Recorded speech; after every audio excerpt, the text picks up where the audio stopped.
Olá! Em todo o Brasil, o debate sobre a volta presencial das aulas permeia a conversa de estudantes, educadores, especialistas em educação e, claro, dos parlamentares. Aqui na Assembleia Legislativa existem várias propostas nesse sentido. Uma delas pede o cancelamento do ano letivo de 2020. Para debatermos a educação em meio à pandemia e conhecermos um pouco esse projeto, o Ideia de Debate de hoje recebe a deputada estadual Mônica Seixas, do PSOL, e a co-deputada... Olá, deputada! E a co-deputada Paula Aparecida, da bancada ativista, também do PSOL. Olá a todos. Gratidão pelo convite. Deputadas, eu primeiro queria que vocês contextualizassem o nosso público. O que é a bancada ativista? O que é esse mandato participativo que vocês participam, que vocês fazem? Vai, Mônica. Lá, tá vendo? Primeiro que é desse jeito, vai lá fulano e o outro vai lá ciclano. O resumo foi esse. Bom, próxima pergunta, não tô brincando. Nós somos um mandato coletivo, eleitos coletivamente, mais do que uma pessoa, foi um coletivo eleito para compartilhar a experiência de um mandato. Um mandato tradicional é composta por uma figura pública e uma série de trabalhadores que produzem as decisões, na verdade, os relatórios que você não conhece. Você vota num time que você não conhece. No nosso caso, os eleitores da mandata ativista escolheram nós 9 juntos, né, para dividir esse mandato. Esse projeto, por exemplo, a nossa atuação sobre educação, é uma iniciativa da Paula, da co-deputada Paula Aparecida, que é a nossa co-deputada responsável e ativista da pauta da educação, e eu estou no plenário como porta-voz da ideia da Paula, no caso da educação, e em outras pautas dos outros co-deputados, nós tocamos esse mandato em conjunto, horizontalmente.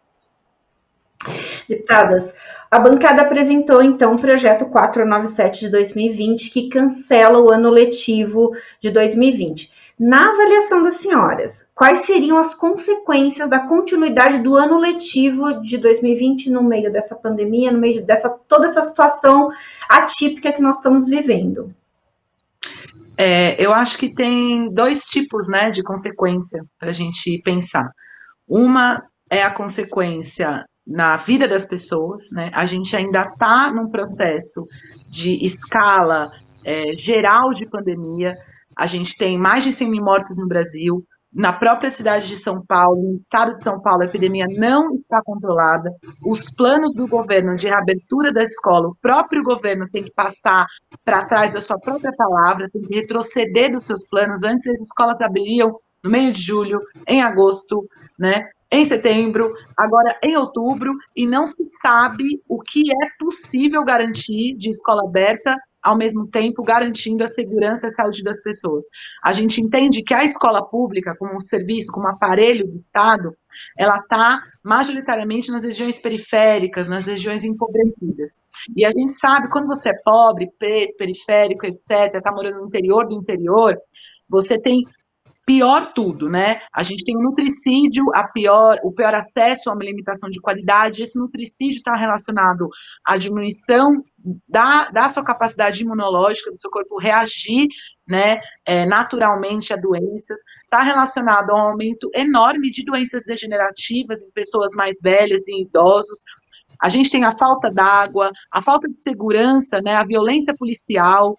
A gente tem o estresse, que significa você pegar transporte público ainda durante a pandemia sem conseguir proteger sua família, né? O estresse de você estar desempregado ou ter o salário reduzido e não poder se sustentar nesse lugar. Então a gente vê que a escola pública tem que ser pensada para além da escola como aparelho, como serviço, mas de como ela se relaciona naquele território, né? As escolas, elas são o Estado na periferia, ou Estado onde não tem Estado.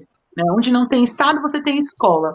E a escola é o lugar que a comunidade se reúne, que a comunidade se agrega, que ela procura ajuda, que ela se ressignifica. Não é só o lugar onde você vai lá aprender 2 mais 2, a ler e escrever.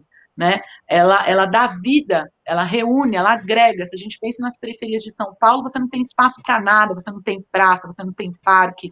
É a escola que é o lugar onde a galera joga bola no final de semana, onde faz festa para a comunidade, onde inclusive o pastor daquela igreja pequenininha ali de canto vai um dia reunir a galera para poder ver um vídeo que seja, porque às vezes não tem essa estrutura, né?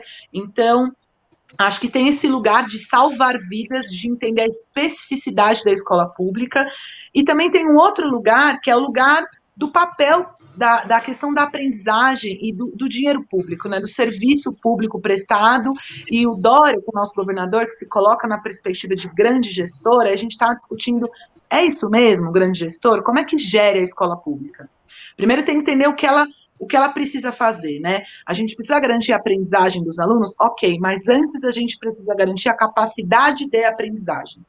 No nível de trauma que as crianças estão sofrendo nesse momento, é um trauma brutal. Os adultos já estão todos bugando, caindo da casinha, procurando apoio, ajuda psicológica. Imagina as crianças nesse lugar. Imagina as crianças pobres, periféricas. E a gente sabe que na primeira infância, mas também depois dela, né, até os 14 anos, os traumas que você passa, isso é cientificamente comprovado, os traumas que você passa de violência, etc., eles causam um problema nas suas sinapses, na sua capacidade cerebral de focar. Então, na sua capacidade cognitiva, na capacidade de aprendizado. E eu, como professora, vivenciei isso em sala de aula, de fazer projetos de leitura, de atividades pedagógicas com alunos, e ver que tinham alguns alunos que não conseguiam se prender um minuto em um texto. Olhar e ter foco, e ter, assim, disposição, capacidade. Então, quando a gente fala que agora, para garantir a aprendizagem do futuro, para garantir que essa geração não seja perdida, é importante acolher, é importante a escola como ambiente da comunidade, como lugar de afeto, de acolhimento, parar essa burocracia do EAD que não funciona. Os dados da Secretaria de Educação dizem que só 45% dos alunos acessaram pelo menos uma vez o centro de mídias.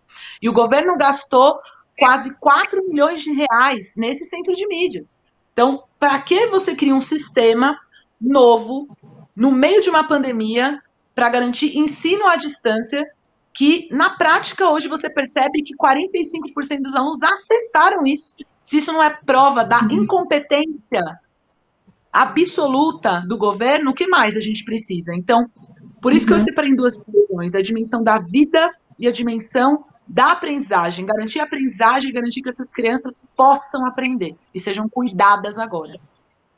Em resumo, o debate...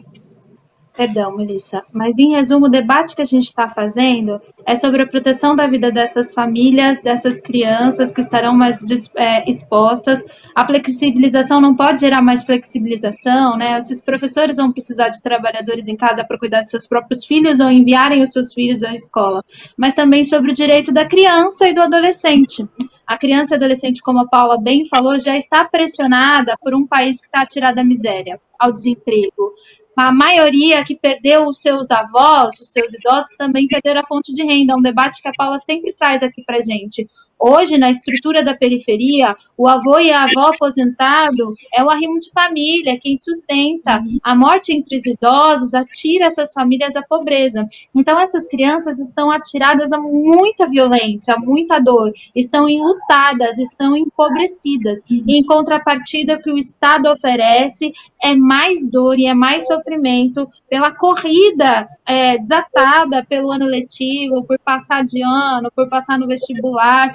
E a gente encara que esse não deve ser o centro. O centro deve ser o cuidado, o acesso ao apoio, o acesso à alimentação escolar e etc. Não vestibular, não ano letivo, não adicionar mais uma dor às famílias que já estão passando por muitas dores nesse ano. Deputada, eu queria... a senhora é mãe, né? A senhora tem um filho de 7 anos, se eu não me engano, né? E aí, 7. Como é que é essa relação? Que provavelmente vai perder esse ano. Então, como é que é essa preocupação com essa situação, com essa volta? A senhora falou que provavelmente vai perder esse ano, porque provavelmente a senhora não vai deixar que ele volte para a escola. Como que a senhora está pensando essa retomada? Como que a senhora... O que vai deixar a senhora tranquila para deixar o seu filho voltar para a escola? No lugar de mãe, tem muitas questões envolvidas. O Theo, aos 7 anos, não conseguiu acompanhar o EAD. até aqui. Ainda que o EAD tenha garantido para ele o mínimo de contato com os amigos, tenha garantido para ele, e a gente é uma família privilegiada, e acho que a gente não representa a maioria da população do estado de São Paulo, de longe não representa, mas mesmo assim o meu filho ainda é uma criança de 7 anos que não conseguiu acompanhar o EAD. Ele teve muita dificuldade de concentração, é um celular, é uma tela de computador, o que tem de melhor na escola ele perdeu, que é a socialização, os amigos, o brincar, o contato humano. Então era muito difícil eu manter a concentração. Eu acho que eu sou um clássico da Assembleia Legislativa, porque durante as sessões online também as pessoas comentavam o meu filho que passava pulando atrás da câmera, porque é uma criança trancada dentro de uma casa quer brincar, e o meu filho também, de maneira muito específica, viveu isso. O Theo, faz 6 meses que o Theo está ouvindo contabilizar mortes. Faz 6 meses que o Theo está ouvindo, ele mora no mesmo apartamento que uma mãe, falar sobre o coronavírus nesse momento traumático. Então é uma criança que tinha medo, por exemplo, de abrir a porta e sair às ruas. Hoje, o Theo não vai voltar à escola, porque eu acho mais seguro para a nossa família. Eu estou obrigada ao trabalho presencial, a Assembleia Legislativa voltou ao trabalho 100% presencial, para evitar que essa flexibilização gere mais flexibilização, por exemplo, que é uma trabalhadora doméstica na minha casa, cuidando do meu filho enquanto eu estou aqui. Infelizmente, essa criança está por aqui também. A gente testou ele, mandou uns dias para casa dos meus pais também, que é um problema. Eu sou uma mulher como todas as outras, e acho que todas as outras mulheres têm esse problema. A Paula pode falar sobre um segundo projeto dela, sobre essa questão também na sequência, mas eu escolho não aumentar a dor do meu filho, ele não conseguiu acompanhar, eu não consegui deixar o meu trabalho para ser professora, porque o ambiente doméstico e o EAD trouxeram uma nova obrigação às mães, e acompanhar a alfabetização de uma criança de 7 anos é muito trabalhoso e demandaria de mim uma dedicação que eu, como deputada estadual, não pude ter. Estava trabalhando aqui, intervindo durante a pandemia. Então, não vou colocar essa dor em mim, não vou colocar essa dor no meu filho. Ele não conseguiu acompanhar o EAD, ele não vai se colocar em risco na escola e, infelizmente, ele vai refazer esse ano, o ano que vem. Eu, felizmente, como já disse, não represento a situação da maioria das mães e das crianças. Eu posso escolher pela reprovação do meu filho porque ele está numa escola particular. As crianças nem essa escolha têm, porque a gente tem progressão automática e as mães estão preocupadas das crianças chegarem no ano seguinte sem o conteúdo desse ano, pular uma etapa, e nada está sendo programado por essa ótica de dor, de sofrimento, de pressão adicional que as famílias estão tendo por conta do calendário escolar. O calendário escolar hoje é mais uma pressão, é mais uma dor, é mais um sofrimento na vida das famílias. Na justificativa do projeto, tá assim, abre aspas, tal situação, embora excepcional, não pode ensejar ainda mais riscos ao direito à educação universal e de qualidade para estudantes da rede pública de São Paulo, fecha aspas. As aulas online foram adotadas como medida emergencial, a gente sabe. Quais foram as dificuldades relatadas aí para vocês com relação a esse sistema? A Paula acabou de falar sobre 45% dos alunos que tiveram acesso. Houveram outros problemas, por exemplo, todos os professores tinham essa condição de acesso também, porque tem a questão do aluno, mas também tem a condição do professor. Como é que foi, Paula? Então, os relatos, vou tentar resumir porque é muito complexo, né? Primeiro, da perspectiva dos professores, né? A gente tem um salário bruto para a categoria, tempo integral, de R$ 2.500. Isso é bruto. Se a gente descontar a Previdência, IANSP, né? Esse salário vai cair para R$ 2.000, R$ 2.100, etc. e tal. Com esse salário, na cidade de São Paulo, é muito pouco. Se você paga aluguel, se você é mãe solo, o que você pode fazer para comprar esse material de trabalho? Porque a gente pensa que até então, a estrutura do estado de São Paulo, da educação, era uma estrutura muito analógica. A gente tem ainda, né, até recentemente, diários físicos. Existia uma versão beta do diário digital online, que eu já tentei usar, porque eu era uma das mais tecnológicas professoras, e no mandato eu sou uma das menos tecnológicas, porque o padrão da escola pública é hiper analógico, e não funcionava. Eu fiquei um mês, 2 usando, quando eu estava em sala de aula, em 2018, e de repente ele não funcionava, quebrou, tive que reescrever, fazer tudo de novo no diário analógico.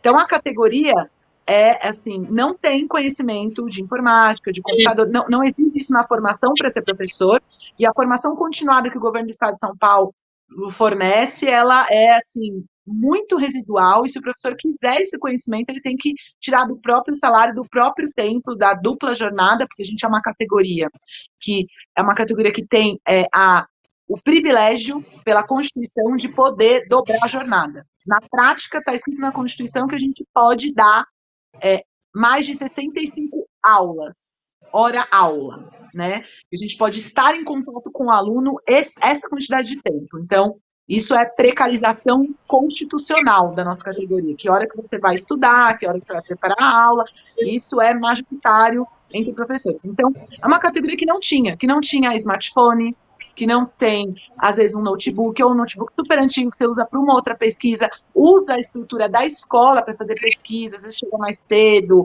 né, tem o computador da sala de professores, mas está muito ligado ao livro didático, à aula que preparou historicamente, a projetos mais muito específicos. Então, de fato, os professores foi um caos, uma loucura, uma insanidade ter que comprar com um salário bruto de R$ 2.500, comprar computador, comprar smartphone.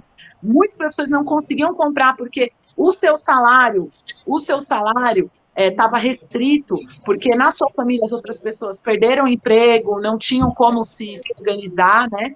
Então, os professores, primeiro, não tinham como, então foi uma insanidade ter que entrar em parcela, crediário. Alguns professores foram punidos com punição administrativa, porque não tinham como financeiramente comprar, e aí não compraram, então foram punidos porque não conseguiram preparar essas aulas direito. Vários outros professores foram orientados aí nas escolas, durante a pandemia, usar o aparelho escolar. Então, a orientação era, você não tem casa, compra, você não compra, a gente vai levar você tem que ir na escola usar os computadores da escola todos os dias, né? E é interessante que antes do Estado, em 2013, fez um financiamento para os professores poderem comprar computadores, mas nem isso aconteceu agora. Para esse material comprar. Para mim, disso teve um choque cultural, pedagógico, que assim, não existiu um plano mínimo de tempo, falar, vamos parar de dar as aulas e vamos formar os professores para aprender a usar essas ferramentas, para aprender a preparar suas aulas, para pensar no que é aula durante a pandemia online. Não. O que teve foi uma política pública construída, sei lá por quem, de cima, caindo na cabeça dos professores, falando assim, agora você tem que adaptar desse jeito o aprendizado que você dava ao centro de mídias e a atividades que os alunos devolvam. O que aconteceu? Errado, merda. Os alunos não faziam nada. Ninguém estava respondendo essa dinâmica. O governo, então, antes, criou o centro de mídia, 3 milhões de reais, e garantiu a internet para os alunos e para os professores usarem só para acessar o centro de mídias. O que aconteceu? Esse jeito de educar, você vê a aula online no centro de mídias, faz atividade que o professor te passar, tira dúvidas com ele pelo WhatsApp, né? Então, esse é outro problema. Você ter 300, 400, 1.000, 2.000 alunos que você dá aula e tem que responder eles em WhatsApp, insanidade, rolou na categoria. Não funcionou, os alunos não entendiam o que era para fazer, não gostavam de ver aula no centro de mídias, não tinha qualquer conexão, então os professores começaram, escola por escola, a criar outros métodos para, inclusive, não ser coagidos e receber todo tipo de assédio que está rolando nas escolas, de punição, em relação a não cumprir esse cronograma da secretaria. Como que está hoje? Os professores, cada um foi criando uma ferramenta, por exemplo, tem professor que usa o Google Classroom, tem professor que usa outras ferramentas online, só que a maioria dos estudantes não tem esse acesso. Não tem internet, não tem celular, e o governo só garantiu a internet para o centro de mídias. Com todos os professores que eu conversei, eles dizem o quê? Assim, na escola que mais a galera acessa é 15%. Acessa essas ferramentas online. Então, o que as escolas estão fazendo agora para o governo poder passar os alunos de ano e dizer que deu certo? Elas mandam atividades para os alunos via e-mail, via Facebook da escola, fala assim, sabe aqueles trabalhos assim, copia e cola do Google? Faça um trabalho sobre as características de cada estado do Brasil, a capital, a renda básica, o governador, o partido, e mande para a escola para você tirar nota em geografia. Faça não sei o que. É isso que está acontecendo. As crianças vão passar nesse jeito, nessa situação. Um sistema que não existe, não funciona, e que cada escola está tentando entrar em contato com o aluno de um jeito, porque o que o governo propôs não cabe. Então, assim, o que eu digo é o seguinte: é um atestado de incompetência. O que a gente deveria ter feito?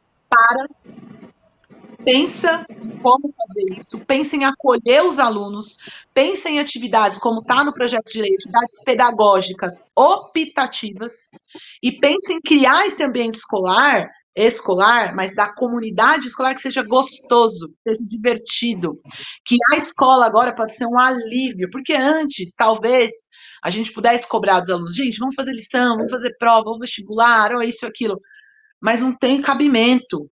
A escola precisa ser esse lugar de ele conseguir se encontrar os amigos, né, garantir, e isso foi tirado dos professores. Tem professor, só para resumir, estou falando bastante coisa, mas assim, o que os professores fizeram nessa pandemia?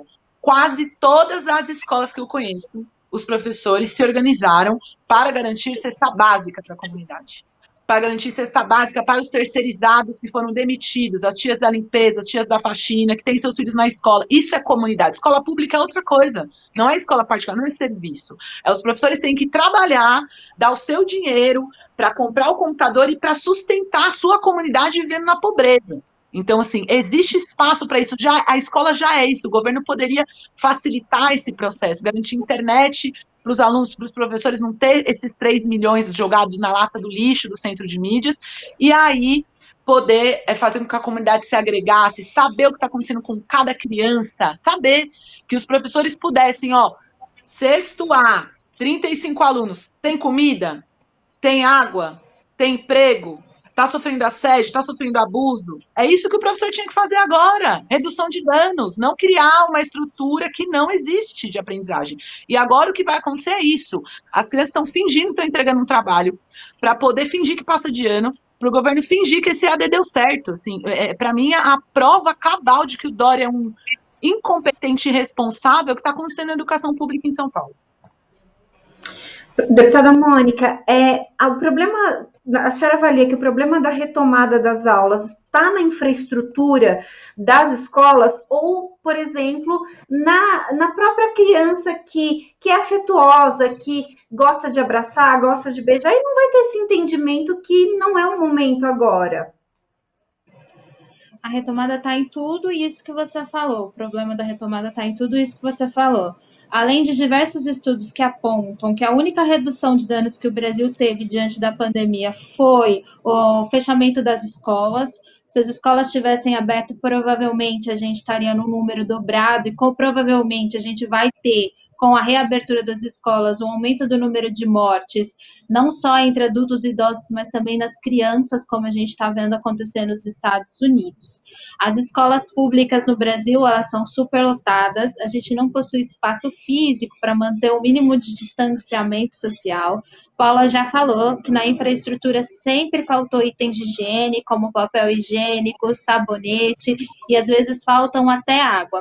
As crianças não conseguem cuidar de si sozinhas. E a gente tem um professor para cada 40, 42, 45 alunos. Imagina as crianças menores. Como é que professores de 6, 7 anos de idade vão conseguir controlar as crianças para elas não se tocarem, para elas permanecerem de máscara? O meu filho não fica de máscara, a gente sai super pouco e o tempo todo, quando a gente sai, eu tenho que ficar controlando a máscara. Eu cuido da hora de trocar a máscara a cada 2 horas, eu cuido da viseira, e se depender dele, ele tira e fica sem. As crianças não vão conseguir se controlar e provavelmente vão ser vetor de aumento da contaminação. Mas, para além disso, essa flexibilização pode gerar mais flexibilização. Como eu disse, imediatamente na vida desses trabalhadores da educação. Provavelmente vão ter que cuidar da família de outra forma. O tempo de locomoção pela cidade. Pais, famílias vão viajar de transporte público para buscar, para deixar as crianças. Além do que, o encaminhamento está errado. A escola é importante. É importante garantir a plena alfabetização e ensino de todas as crianças para que elas tenham condições de vidas iguais. Mas não vai ser assumindo esse ano precário como ano letivo que a gente vai conquistar isso. Esse ano é precário, esse ano ele já não aconteceu. O que as crianças precisam nesse momento, como a Paula disse, é de acolhimento, é de uma infraestrutura de cuidado, é ser o centro da política pública da educação, nesse momento que está acontecendo, e não de pressão. Juntar todas as crianças na escola agora já disse isso muitas vezes, aumentar a pressão das famílias, aumentar a flexibilização, porque vai ter mais gente circulando pelas cidades e precisando que mais gente circule por consequência disso, e não é educá-las de maneira nenhuma. Elas vão precisar de outro tempo, de outro espaço de tempo, mais calmo, mais tranquilo e maior, para recuperar o que não aprenderam esse ano. Deputada Paula, eu queria voltar um pouquinho nessa questão da tecnologia. A gente sabe que se comparar o professor de uma escola particular com o professor de uma escola pública, o da escola particular está muito mais familiarizado com as tecnologias do que o das escolas públicas. Queria saber, na sua opinião, de educadora, de sala de aula, se a senhora acha que deve se aprofundar esse estudo para os professores, esse uso das tecnologias para os professores. A senhora falou sobre o diário digital, que seria uma grande novidade, mas a senhora acha que funcionaria no dia a dia de uma sala de aula de periferia, por exemplo? Quando a gente fala de tecnologia, a gente fala de estrutura, né, de infraestrutura, a gente fala de dinheiro público, a gente fala de investimento em educação. E o que a gente percebe no estado de São Paulo, no país inteiro, é o desinvestimento em educação, né? Existe um cálculo que diz que no Brasil inteiro, inclusive no estado de São Paulo, o gasto por aluno, por exemplo, do ensino médio é cerca de R$350. E aí eu pergunto, que escola pública, que escola do ensino médio particular que seja, consegue garantir Wi-Fi, internet, água, banheiro, computador, lousa digital, comida, merenda, etc., salário dos trabalhadores por R$350. Eu não conheço. Se vocês conhecerem, vocês me apresentem. Mas essa é a situação da escola pública. É um desinvestimento. Cada aluno custa muito pouco. Então, a gente precisa, para pensar em tecnologia, precisa pensar em estrutura, né? O que o governo propõe na prática é um pouco bizarro, né? Eu estava vendo uma matéria de jornal de um exemplo de um professor em algum país específico, que eu não sei se era Sudeste Asiático, que ele ensinava a mexer no Excel na lousa. Ele desenhava o programa do Excel, o Word, todos esses programas da Microsoft, e para ensinar para as crianças como mexer se elas tivessem um computador. E do jeito que a política pública é feita em educação, é isso que o governo quer que a gente faça, que a gente fale das tecnologias, mas insira o aprendizado, assim, o aprendizado abstrato sobre as tecnologias sem ter acesso a ela. Na escola pública que eu dava aula antes, né, da pandemia, você tinha 20 computadores para uma sala de 35, de 40, de 42, então eles sempre faziam dupla, 20 computadores. Às vezes 5, 4, 6 sem funcionar, mais um outro sem o teclado, um outro sem o mouse, e sei lá quando isso era consertado. Então, assim, eu quase nunca usava, porque usaram uma mega dor de cabeça, porque quem tinha que ver se estava funcionando, quando estava funcionando, como é... Porque você tem que preparar uma aula. Uma aula com 2 alunos por computador é uma aula, com 3 alunos por computador é uma aula, com 4 alunos por computador é outra aula. Então, eu tinha que preparar toda essa estrutura, porque não existe funcionário na escola para isso, para pensar em como usar essa ferramenta tecnológica. Então, a gente não tem um problema só de formação, a gente tem um problema estrutural. É preciso garantir que a escola seja tecnológica, para que ela possa ensinar o aluno tecnologia. E é preciso que o professor, ele seja apresentado e ele entre de maneira imersiva nessa tecnologia para ele poder passar para o aluno, né? Para ele poder, ele não tem que passar um conhecimento que você não tem. Então, a formação dos professores é fundamental, mas muitas vezes a gente faz uma formação sobre tecnologia que não tem como materializar em sala de aula, igual o exemplo do professor que eu dei para vocês que explicava Excel desenhando os botões na lousa, porque na prática é isso que o governo propõe. Então, eu acho que o uso da tecnologia é importantíssimo, porque é o direito, né? As crianças hoje estão na periferia, estão muito próximas de analfabetismo digital, né? De não saber o que é e-mail. Eu tinha que fazer isso em sala de aula, explicar para os alunos de sexto ano, sétimo. Existe o e-mail, eles sabiam que era o WhatsApp, que tinha um smartphone, que a mãe e o pai usavam, que tinha um outro aplicativo, não tinham dimensão disso, né? Explicar o que é e-mail, explicar usar o Word. Eu já fiquei várias aulas explicando assim, professor, o que é essa minhoquinha vermelha embaixo da letra, embaixo da palavra? Ai, gente, isso aí é o corretor automático, como é que usa? Então é disso que a gente está falando. Uma criança de escola particular, ela tem o que o Bourdieu, que é um filósofo francês que discute educação, que é muito discutido nas universidades, diz que ela tem um capital social, né? A escolarização, a escola muitas vezes ela serve para um negócio que a gente chama de escolarização, que é ensinar a criança a lidar com esse aprendizado desse mundo da sociedade capitalista, industrial, da leitura, das matemáticas, desse mundo, não é o mundo da natureza, plantar, comer, é desse mundo. E as crianças precisam entender esse mundo, porque é esse mundo que determina tudo, infelizmente, né? Se tem floresta ou não é determinado pela canetada do presidente. Então, precisa entender o que ele escreveu com essa caneta, como é que eu posso lutar contra o que ele escreveu nessa caneta, que outro projeto eu posso fazer nesse sentido. Então, a escolarização é isso. A criança que é de classe média, o pai lê revista, ela pega no lápis mais cedo, ela tem contato com o e-mail, o vocabulário que o pai e a mãe falam é mais próximo do vocabulário que é falado na língua etc, tem acesso a livros. Então, a gente está falando de uma escola, e aí tem um valor que é fundamental, que é o seguinte: para os desiguais, entre os desiguais, você dá perspectivas diferentes para eles poderem se igualar. Se a criança de escola pública chega sem aprendizado de pegar no lápis, com a língua que ela fala em casa é muito diferente da língua que ela vê no livro didático. Ela não tem todo esse conhecimento de mundo, de país, de cidade, de estado. Essa criança ela precisa de menos alunos por sala. Ela precisa de que o Estado garanta o acesso dela à tecnologia, a celular, a computador, a laptop, porque ela não tem. Então, quando a gente pensa política pública, a gente tem que pensar nisso, nessa justiça social, né? Meu irmão, na época que meu pai tinha grana, não tem mais, ele foi um período para uma escola particular. Hoje ele estuda na escola pública, aluno do ensino médio, né? E aí meu irmão tinha 7 anos, estava aprendendo a ler numa sala com 13 alunos. Eu trabalhava numa escola que tinha Fundi 2 e Fundi 1, alunos menorzinhos. E eles estavam aprendendo a ler numa sala com 45. E com crianças ainda deficientes junto lá, sem qualquer ajuda da professora. Meu irmão tinha eu comprava livro, ele já sabia várias letras, pegava no lápis, ele chegou na escola com 13. Então, assim, isso é justiça social? É assim que a gente dá oportunidade?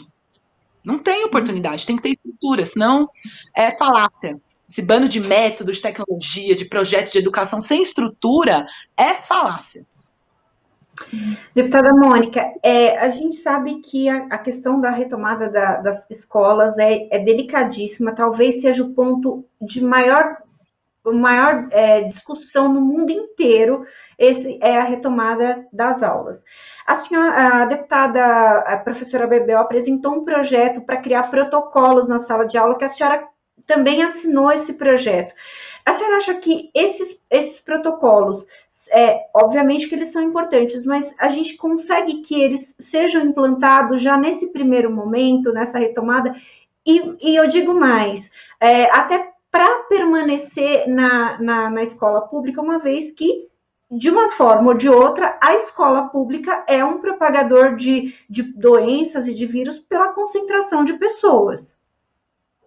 Sim, a gente está fazendo vários debates na Assembleia Legislativa, tentando adiantar diversos momentos de uma retomada às aulas, e levando em consideração também que a gente precisa corrigir o encaminhamento. Como eu disse, a gente precisa ter o centro nas crianças, nas famílias, nos trabalhadores, e não nas competições educacionais, não nas avaliações. A gente acredita, nosso mandato acredita, que esse ano já se perdeu, até mesmo no ensino superior, o número de alunos das escolas particulares que trancaram a mensalidade porque estão sem renda ou sem acesso à internet, das universidades públicas por falta de acesso à internet também, e que vão retomar os seus cursos no ano que vem, que pretendem retomar no ano que vem, também é muito grande. Então, se a gente insiste em promover as pessoas, a gente vai ter um congestionamento no ensino superior também. Então, a gente precisa cuidar disso prazo a prazo, passo a passo. A gente acredita que nesse primeiro momento a gente não deve colocar as crianças em sala de aula. As crianças não podem voltar por inúmeros motivos que a gente falou aqui. Primeiro, para a proteção das próprias vidas e das vidas dos seus familiares. Aí vocês vão nos perguntar, mas e as crianças que estão sem acesso à alimentação escolar? A alimentação escolar é um direito constitucional e deveria acessar. Para as crianças acessarem a alimentação escolar, o encaminhamento não é a volta às aulas, mas lutar pela alimentação escolar. Mas os pais que estão obrigados ao trabalho não têm uma rede de apoio que cuidem dos seus filhos. O encaminhamento é cuidar dos pais dessas famílias que têm crianças ou idosos. Por isso, a Paula tem um segundo projeto, que é de licença parental do trabalho para quem é responsável por idosos e crianças. Mas quando a gente tiver vacina, mas e no ano que vem, que a gente ainda vai estar convivendo com o vírus de forma mais regularizada, daí sim é importante que a gente garanta na escola pública critérios de convivência coletiva com o máximo de segurança para essas crianças. Então, a gente está cuidando do passo a passo, de vários momentos, tentando antecipar para garantir melhores encaminhamentos, para que não aconteça o que está acontecendo agora, que a gente está preocupado apenas com as avaliações e não com o estado emocional e material dessas crianças e famílias. Deputada Paula, eu citando aí o projeto que a deputada Mônica acabou de falar, que é o 544 de 2020, eu tenho ele aqui também, que ele é uma garantia para quem tem crianças de 0 a 12 anos de permanecer no trabalho, de conseguir conciliar a questão do trabalho com a educação. Queria que a senhora explicasse um pouquinho mais sobre esse projeto, que também é muito importante aí para uma boa parcela da população. Esse projeto ele nasceu de um debate vivo, né, com comunidade escolar, com pessoas que trabalham também na pauta da maternidade, um questionamento aberto ao que a gente faz então com as crianças, porque hoje elas estão desassistidas e quando as famílias elas têm que escolher, né, se elas dão comida em casa, se elas pagam as contas ou se elas protegem os seus filhos, é uma escolha muito triste, muito injusta. Isso estava acontecendo e parte disso causava essa pressão pela abertura das escolas, né? Eu tenho que trabalhar, meu patrão está pressionando, tenho que dar dinheiro para casa, esse auxílio emergencial não dá para nada, ou dá para muito pouco, então não dá conta das necessidades da nossa família. Abre a escola e põe o filho lá. Então colocava nesse pai e nessa mãe, que é pobre, que precisa trabalhar, que não tem uma rede de apoio instituída, a responsabilidade pela doença, pela possibilidade de contágio da família, da comunidade, de morte diretamente. E aí, a gente encara que proteger a sua família e os seus filhos, a sua comunidade em tempo de pandemia tem que ser direito e não privilégio. Então, pensando na situação dessas famílias, a gente pensou nessa criação de uma licença parental emergencial. Por que licença? Licença porque existe hoje a licença, ao invés de um auxílio específico, a ideia é a manutenção do emprego, assim como você tem, por exemplo, a licença maternidade, e que essa pessoa, se ela é registrada, seja no serviço público ou no serviço privado, que ela mantenha o emprego como na licença maternidade e receba o seu salário, né, durante esse estado de emergência de Covid-19, em que as escolas estão fechadas e as crianças precisam desse cuidado, né? Para quem não trabalha com registro, carteira assinada, a gente colocou um parâmetro de um salário mínimo paulista e que esse também salário possa ser transferido para um ente familiar, uma pessoa que mora na mesma casa ou que tenha responsabilidade sobre essa criança, para que essa pessoa cuide dessa criança. Porque a gente sabe que tem alguns empregos inclusive na iniciativa privada, que se você fala, bom, eu vou tirar essa licença, você corre o risco de quando voltar, eu sei que tem um período, por exemplo, da licença maternidade que você não pode demitir, mas quando você voltar, você receber assédio moral, ser pressionado para sair do serviço. Então a gente pensou nessas alternativas, nessa autonomia das pessoas em casa. Pensar em parental, porque é importante entender que o cuidado das crianças não é das mães, o cuidado das crianças é dessa rede de apoio, que ultrapassa também a mãe, ultrapassa o pai. Se a gente pensa, por exemplo, nas crianças filhas de presidiários e presidiárias, essas crianças são criadas pelo resto da família, pelo avô, pelo tio, pela avó, pelo sobrinho, pelo primo. Então, isso é uma rede de cuidado das crianças. É preciso entender que o parental é quem atua nesse cuidado com esse ser criança, né? A gente também pensou na questão das crianças com deficiência, para essas crianças até os 18 anos esse auxílio, porque a gente entende que a autonomia de uma criança com deficiência é muito diferente. Eu tenho uma prima de 10 anos, que ela tem síndrome de Down, ela é muito ativa, muito inteligente, mas a autonomia dela não é de uma criança de 10 anos. A gente fica ao lado dela como se ela tivesse 5, 4, ela vai colocar a mão na energia elétrica, ela vai derrubar tudo na cabeça, então é outro tipo de relação, então a gente estendeu esse prazo até os 18 anos.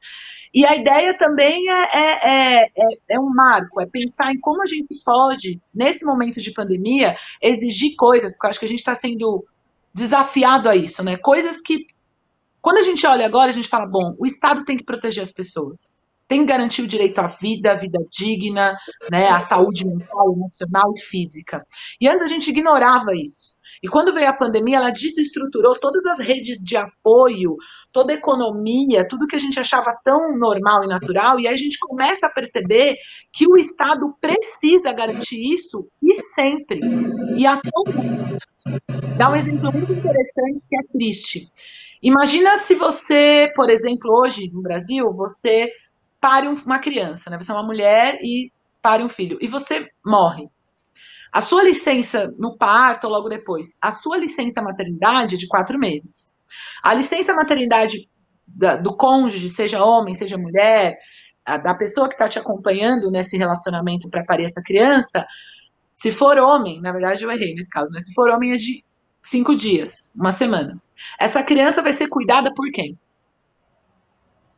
Quem que vai cuidar dessa criança? Quem que vai cuidar desse bebê recém-nascido? Então, essa lei também tenta dialogar com isso, com a gente parar de deixar para as mulheres esse cuidado com as crianças, com as famílias, e pensar nesse parental, né? Nesse cuidado da criança independentemente do gênero, né? De dividir pela sociedade e pelas famílias em casa. E, por último, também ter dimensão de que as comunidades na periferia, especialmente, elas não funcionam desde a lógica família monogâmica não, né, mas assim, monoparental, mãe, pai, doriana, elas funcionam em comunidade, em rede, né, o tio, a tia, todo mundo mora junto, então essa licença, ela é para criança. Então, se tem alguma pessoa dessa casa que possa cuidar da criança, dessa rede de apoio, dessa comunidade, que possa... a tia ali, ela faz um trabalho que ela talvez possa largar e aí cuidar dessa criança. Aí a gente garante esse cuidado e pensar o quê? As crianças hoje precisam de afeto, de carinho, de atenção. A minha avó faleceu. Eu vim aqui para casa da minha família, ficar junto da minha mãe, ficar junto do meu tio, ficar junto da minha tia, ficar junto da minha comunidade. Vim receber esse apoio, esse afeto. A gente é adulto, eu fiz isso com 35 anos de idade. As crianças não precisam disso também? Não precisam desse momento, daquelas pessoas que elas amam, que estão próximas, que cuidam delas, do lado delas, segurando a mão delas? Então isso também dialoga com essa necessidade. Por que não contratar um serviço de cuidado e abrir as creches? Porque também tem isso, as crianças também precisam desse apoio das pessoas que são a rede de apoio delas de verdade, né? Que elas possam ter o direito a cuidar dos seus seres amados, né? Que os adultos possam ter o direito de cuidar das crianças e as crianças possam ter o direito de ser cuidadas nesse momento tão triste. Deputada Mônica, a senhora acha que esse projeto também tem um quê aí com relação à segurança sanitária, uma vez que muita gente sai da sua casa para ir trabalhar porque realmente não tem condições. E aí, se você garante essa permanência dentro da casa, você garante que as pessoas não saiam para propagar o vírus. A senhora acha que tem também essa conotação aí da segurança sanitária? Os dois projetos falam sobre isso. Os dois projetos é a nossa tentativa, é a tentativa desse mandato de evitar que a retomada do ano letivo e que a escola seja motivo para ampliar a flexibilização. A gente tem se colocado contra a flexibilização desde o início, porque os governos têm pensado o seguinte: tendo leitos em hospital, a gente pode permitir que as pessoas se infectem. Nós pensamos que todas as vidas são importantes e que a gente tem que preservá-las ao máximo possível. A gente não deve começar a flexibilizar enquanto ainda houver condições de preservá-la. Então, a escola pública está voltando para preservar o ano letivo. O ano letivo é a prioridade ou as vidas das crianças são prioridades? Para nós, a vida das crianças são prioridades. Os pais apertados pela fome, pela possibilidade de desemprego, deixam os seus filhos com outros idosos ou pressionam pela volta das escolas porque precisam desse aparelho para poder trabalhar. Trabalhar e preservar vidas são concorrentes, a gente não tem outros dispositivos para garantir emprego e renda das pessoas e que elas não circulem pelas cidades e que elas não precisem da escola ou que elas não precisem de aparelhos de cuidado. Então, os dois processos, os dois projetos, eles falam de encaminhamentos possíveis e necessários para a preservação de vidas, reduzindo a circulação de pessoas no estado. Com a deputada Paula, eu queria tocar num assunto que a senhora já até abordou aí no meio do caminho, que são os professores categoria O, que são aqueles professores que não têm contrato, que eles não são concursados, eles têm um contrato firmado por tempo determinado com o Estado, e esse contrato é por aula. E aí, sem as aulas, eles não ganham. E que eles ficaram aí numa situação muito difícil. Eu queria saber a previsão desses profissionais nos projetos, uma vez que, como a senhora falou, essa situação aí de arrecadação de alimentos que algumas escolas fizeram, muitas escolas fizeram, foi também para ajudar esses profissionais. Sim. Na rede pública estadual, existem basicamente uma estrutura complexa, né? Porque para você precarizar as pessoas, você precisa colocar elas numa escala de prioridades e direitos, uma escadinha, dizer quem tem mais direito, quem tem menos, e aí criar uma complexidade para um se achar um pouco melhor do que o outro, não conseguir se unir, lutar um pouco contra o outro, faz parte desse modo de criar um mundo que a gente não consiga, de fato, ser irmão e estar junto na luta. Mas existem basicamente dois tipos de professor temporário. O eventual, que é o que nem contrato tem, que ele ganha por aula dada, apenas se não tiver professor ali que veio naquele dia, apenas se alguém faltar. Então, ele, às vezes, o eventual vai para a escola, fica o dia todo, se ninguém faltou, ele ganha nada, nem o transporte. Não se ganha o transporte, inclusive, em caso nenhum. Ele ganha pela aula que ele dá. Então, chegou lá, ficou das 7h20, faltou um professor, ele ganhou 1 quilo. Faltou nenhum, ele não ganhou nada. Isso é o eventual. São cerca de 35 mil e eles estão agora, desde o início, né, que as escolas foram fechadas, sem nenhuma ajuda, sem nenhuma estrutura do Estado. São professores que são eventuais há anos, há 10 anos, há 5 anos, há 8 anos. Os eventuais, eles são parte da comunidade escolar. Eu conhecia por nome, por sobrenome, saía, trocava ideia com os eventuais da minha escola. Não é um ser à parte, né? Mas o Estado, antes da existência do próprio Uber, o Estado de São Paulo e o governo do PSDB conseguiu a proeza de uberizar a educação no estado de São Paulo, fazendo isso com esses professores. Não é através de um aplicativo, mas na prática significa isso, né? Muito precário. Esse é um setor. A gente fez uma indicação, no início da pandemia, logo em março, uma indicação para o governador do estado de São Paulo, pedindo para manter o salário base desses professores, especialmente dos professores que trabalhavam já no estado no ano anterior, né? Porque obviamente que eles oscilam de salário, mas tem uma média, né, que eles contam com essa média, conhecem a escola, quantos professores faltam, como é que mais ou menos funciona, então que mantivesse essa média e remunerasse esses professores nesse período, que esses professores fizessem parte dessa força-tarefa das escolas para acolher os alunos, para saber o que está acontecendo com a comunidade, porque trabalho tem nesse sentido, tem necessidade do Estado saber o que está acontecendo com o povo e não sabe, não tem esse número, não tem esses dados, não tem essas informações. E o professor que já é daquela escola, uma eventual que seja, mas é daquela comunidade, conhece, mora do lado dos alunos, é um potencial muito grande para isso ser realizado. Não obtivemos resposta do governador em relação a isso. O outro caso são os professores categoria O que tem aula atribuída, é um professor temporário, que aí ele assina um contrato com o Estado, dizendo que ele está contratado até período X, porque varia, por exemplo, se não existe professor, é até o final do ano. Se o professor está doente, está de licença, é até quando aquele professor que é o dono daquelas aulas voltar. Esse professor, ele teve o salário dele pago durante o ano todo. Se cancela o ano letivo, ele precisa receber até o final de dezembro, que é quando o contrato dele encerra. Então, pelo nosso projeto, esse professor ele continua amparado. Existem professores falando assim, tudo bem, eu continuo amparado porque eu tenho um contrato com o Estado, mas o Dória não pode dar um cavalo de pau, como ele sempre dá, e depois dizer, não vou pagar porque vocês não estão trabalhando? Eu não posso garantir, porque a gente sabe como o governo Dória atua, né? Dose a repressão, super autoritário, faz o que quer, inclusive na Alesp, não escuta os próprios deputados, a gente viu na reforma da Previdência, tentando colocar, assim, uma bomba, projeto em cima da nossa cabeça, então a gente não pode garantir, mas a gente precisa se organizar para que o governo siga o seu próprio contrato de trabalho, e a nossa perspectiva é também tentar proteger os trabalhadores no máximo possível. Deputada Mônica, o inquérito sorológico que foi feito nas escolas do município de São Paulo com 6 mil alunos, identificou que 16,1% das crianças tinham tido coronavírus em algum momento. Algumas, 64% eram assintomáticas, o que mostra aí um potencial de propagação do vírus gigantesco. Como mãe, como deputada, a senhora acha que a vacinação tem que começar pelas crianças?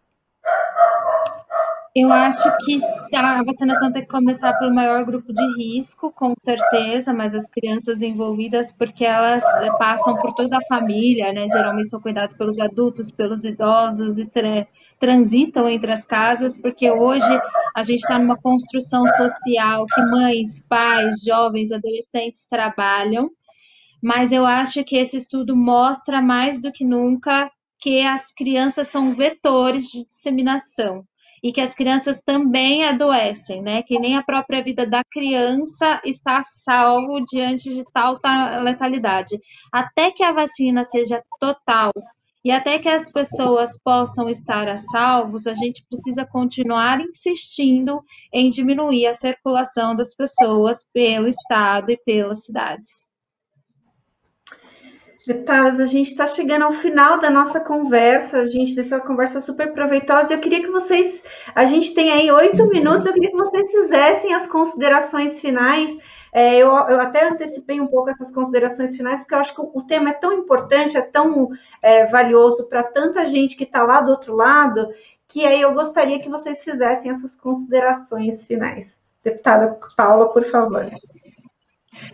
A gente tem que pensar, escola pública é prioridade, todo mundo fala, né? E como a comunidade diz, falar é fácil, até papagaio fala, curupaco, curupaco, curupaco, entendeu? Então, só que a gente precisa garantir investimento e cuidado. E as escolas nas periferias são esse espaço fundamental do Estado que não é o Estado igual à polícia, o Estado da violência, o Estado da repressão, o Estado do genocídio, do assassinato dos jovens pretos, indígenas, da nossa comunidade. É onde o Estado pode ser mais afetuoso, por incrível que pareça, né? E a escola já é isso. Então, a gente pensar em salvar vidas dessa pandemia, em garantir que viver dignamente não seja um privilégio, seja um direito, é tarefa fundamental nossa e a gente, como mandato ativista, tenta cumprir isso o máximo possível. E os 2 projetos que a gente protocolou, os 2 projetos criados por mim no mandato, né, que são o do cancelamento do ano letivo e da licença parental emergencial, vão nesse sentido, de proteger as vidas. E vida é um negócio muito profundo. Vida, assim, é essa matéria, esse corpo, é o sangue, é o oxigênio, tá podendo falar aqui com vocês, mas vida é também poder se sentir bem, poder ser feliz, poder pensar, poder existir mesmo. E é o que a gente quer para as crianças, é que as mães e os pais querem que os filhos sejam felizes, vivam bem. Então, o que projeto de lei, que política pública a Lespe pode criar para garantir o bem-estar dessas crianças? Porque todo mundo fala de família, todo mundo fala de criança, todo mundo fala de vida. Ok. O que essas famílias, o que essas crianças precisam agora? Vamos fazer de fato um sacrifício, inclusive nas contas públicas. Vamos parar de pagar os bancos. O governo Dória quer fazer um projetão de privatizar tudo e vai dar 21 bilhões de reais para juros, amortização e etc. 21 bilhões. É gente ou é banco investimento? Se o Estado é a família, se o Estado é a reprodução da família, tem um político que fala isso, você tem que tratar a economia do Estado como você trata a economia de casa. Se não tem dinheiro, você corta. Então vamos lá. O Estado é sua família. Na sua família tem alguém passando fome, tem alguém triste, deprimido, tem alguém sem acesso à água, sem acesso à educação, tem alguém sem acesso à saúde, tem alguém sem casa. Você paga o banco ou você ajuda essa pessoa? Eu não conheço quem vai escolher dar dinheiro para o banco. Seu filho está passando fome, precisa comprar um uniforme, precisa comprar um caderno. Que pai é esse que vai pagar o banco e não comprar o caderno? Não conheço. Então, vamos valorizar a família, não a família que oprime, a família que fala, questão de gênero não pode, né, orientação sexual tem que ser essa, não. É a família como lugar de afeto, rede de apoio, de cuidado da nossa população. Valorizar é garantir que todo mundo possa ficar em casa, possa cuidar das crianças e tenha dignidade financeira e estrutural para isso. Né? E tem a ajuda do Estado, através dos professores da escola, desse lugar de afeto, para entender o que está acontecendo e para ser ouvido, para ser visto, porque a nossa população hoje está sendo invisibilizada. O sofrimento do povo na quebrada, ninguém sabe, ninguém conhece. O Estado tem responsabilidade em saber o que está acontecendo. Então, o recado é esse: vamos salvar vidas, vamos ser coerente com o nosso discurso. É tudo senso comum, todo mundo defende a vida, todo mundo defende a família. A prática é critério da verdade. A gente faz esse desafio para os deputados da Lespe e para todo mundo que está ouvindo. Deputada Mônica. Eu queria me dirigir especificamente às mulheres, que são a maioria chefes de família, mais que 50% se a gente for falar de mães, um número muito maior se a gente ampliar para as avós, para as tias, para as irmãs mais velhas, que são responsáveis pelos cuidados das crianças, e a gente recebeu e dialogou com muitas delas, sentindo muita culpa nesse momento, pela dor do luto por ter perdido parentes e entes queridos próximos, pela dor da responsabilidade de ter que manter o sustento da família num cenário em que o desemprego aumenta, em que o dinheiro some, que a gente está vendo a crise se generalizar pelo Estado, e também pela culpa e pela pressão de ter que garantir que seus filhos consigam cumprir o ano letivo, passar de ano e ter o mérito de ser igual às outras crianças que não estão conseguindo nesse ano generalizadamente acompanhar o aprendizado. Criança não é uma máquina, não é uma ferramenta. E as mulheres, mães, tias, avós, irmãs mais velhas, não devem carregar mais essa culpa. Eu sei que todas nós estamos preocupadas e ansiosas com o bem-estar da criança, que pode não estar sendo garantido no seio da família. Mas pior ainda, principalmente nas famílias mais pobres, a gente está assistindo o avançar da fome no estado de São Paulo de novo. Eu sei que vocês estão sofrendo nesse momento e muito assustadas e temerosas com o tamanho da responsabilidade. Mas o melhor que a gente pode fazer por todas nós, pelas nossas famílias e pelas nossas crianças, é preservar a quarentena. Ainda não há remédio e ainda não há vacina para o vírus. É triste que a gente esteja pressionada pela fome ou pela possibilidade de morte. Então, nós estamos juntas e organizadas para que essas não sejam a única escolha. Falo isso, Melissa, porque você abriu o programa dizendo que é um grande debate na sociedade e a gente entendeu o seio desse debate. As cuidadoras de crianças estão pressionadas à volta às aulas, porque elas estão sendo obrigadas a voltar ao trabalho, estão com medo de perder um emprego se não votarem. E isso não deve ser aceitável, isso não deve ser um encaminhamento. A gente não deve torturar as pessoas com medo da morte, por fome ou pelo vírus. A gente tem que ser mediador de conflitos da sociedade. É para isso que se elegem os políticos. A gente deve levar em consideração primeiro a vida das pessoas e é nessa tentativa e nessa luta que nós estamos. E mulheres mães, nós atravessamos muitas dificuldades esse ano. Nós enfrentamos o cuidado dos nossos idosos, nós enfrentamos o cuidado da nossa família, nós enfrentamos a ameaça de fome. Não se sintam culpadas, porque as crianças, obviamente, não conseguiram acompanhar o ano letivo. Todas elas não conseguiram. É muito difícil para as crianças de mais baixa idade acompanharem a aula diante de um celular, diante de um smartphone. Então, se seu filho não conseguiu, não se sinta culpada. O que a gente tem que lutar é que ano que vem, quando as coisas estiverem melhor, quando existir uma vacina, quando nós não tivermos mais medo do vírus, as crianças possam ter acesso com tempo decente a todo o conteúdo que não conseguiram assimilar esse ano. Eu queria agradecer a presença da deputada Mônica, da co-deputada Paula, aqui nesse Ideias e Debates, que a gente falou sobre o cancelamento do ano letivo de 2020 e da educação em meio à pandemia. Muito obrigada. Para quem de casa ficou curioso para saber os projetos, eu repito os números dos projetos, que é o 497 de 2020 e o 544 de 2020. É só ir no sistema lá da própria Assembleia Legislativa que você consegue ter o acesso à íntegra de ambos os projetos. Muito obrigada pela disponibilidade em falar conosco, em debater esse tema tão importante para tantas pessoas, para tantas famílias no estado de São Paulo. Desejo saúde, sucesso e que o projeto caminhe aí para que as pessoas consigam ter acesso a ele. Muito obrigada, deputadas. Esse foi mais um Ideias e Debates. Você fica agora com a programação da Rede Alesp.